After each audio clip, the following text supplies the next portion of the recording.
ഇപ്പോൾ അമേരിക്കയിൽ New York, Pennsylvania, അതേപോലെ തന്നെ ന്യൂജേഴ്സി ഒരു ട്രൈ സ്റ്റേറ്റുകളാണ്. 3 സ്റ്റേറ്റുകൾ അടുത്തടുത്ത് ഒരുമിച്ചുള്ള സ്റ്റേറ്റുകളാണ്. ഈ ന്യൂജേഴ്സിയിൽ ഏറ്റവും കൂടുതലുള്ള ആരാണ്? ഗുജറാത്തികൾ. ഏറ്റവും കൂടുതൽ ഇന്ത്യക്കാരാണ് ന്യൂജേഴ്സിയിലുള്ളത്.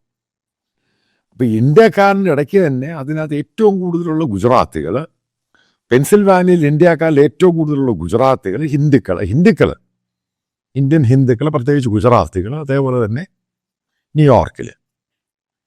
അപ്പം ഇവിടെ നിങ്ങളുടെ ധാരണ എത്ര അമ്പലമുണ്ടെന്ന്? ഈ 3 സ്റ്റേറ്റും കൂടി നോക്കുവാണെങ്കിൽ ഏകദേശം 80-ൽ പരം അമ്പലങ്ങളുണ്ട്. ഹ്യൂജ് സ്റ്റേറ്റാണ്.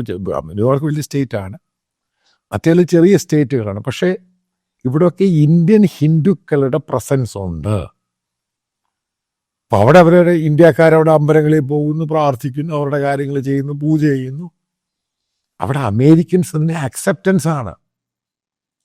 അത് അവരുടെ ലാൻഡിൽ പോയിട്ടാണ് ഇത് ചെയ്യുന്നത്.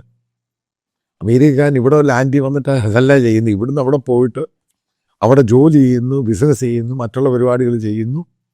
അവർ ഇന്ത്യൻ ഡയസ്പോറ വലിയ സംഭവമാണ്. അവിടെ ഞാനൊരു കാര്യം പറയാം. ഫ്യൂച്ചറിൽ ഈ തിലകമൊക്കെ ചാർത്തി കയ്യിലൊക്കെ ചരട് കെട്ടി അമേരിക്ക കൂടെ പഴയ പോലെ പോകാനുള്ള സാഹചര്യം ഇനി ഉണ്ടാവത്തില്ല.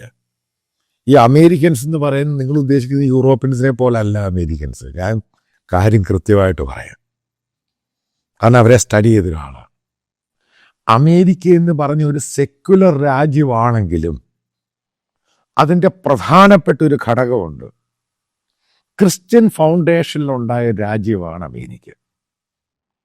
അതാണ് പിൽഗ്രിം ഫാദേഴ്സ് അവിടെ വരിക. താങ്ക്സ് ഗിവിങ് അതിൻ്റെ ചരിത്രമൊക്കെ എടുത്ത് നോക്കിയാൽ മനസ്സിലാകും.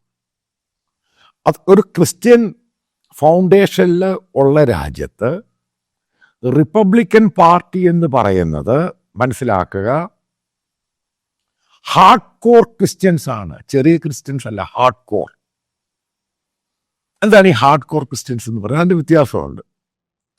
യൂറോപ്പിലുള്ള ഏറ്റവും കൂടുതൽ കാത്തലിക് ആൻഡ് സ്വീഡനും ചെറിയ ആ രാജ്യങ്ങൾ മാത്രമേ ഏറ്റവും കൂടുതൽ പ്രൊട്ടസ്റ്റന്റ്. ബാക്കി കൂടുതലും കാത്തലിക്സ് ആണ് യൂറോപ്യൻ രാജ്യങ്ങൾ. അമേരിക്കയിൽ പ്രൊട്ടസ്റ്റന്റ് സദേൺ ബാപ്റ്റിസ്റ്റും ഈ പറയുന്ന പ്രൊട്ടസ്റ്റന്റും ഇതാണ് വലിയ സ്ട്രോങ്. പിന്നെ അത് കഴിഞ്ഞാൽ കാത്തലിക്കാണ്. മനസ്സിലാക്കുക, യൂറോപ്യൻ കാത്തലിക്സിനെ പോലെ അല്ല അമേരിക്കൻ കാത്തലിക്സ്. ഭയങ്കര കൺസർവേറ്റീവ്. ഇതാണ് അതിൻ്റെ വ്യത്യാസം.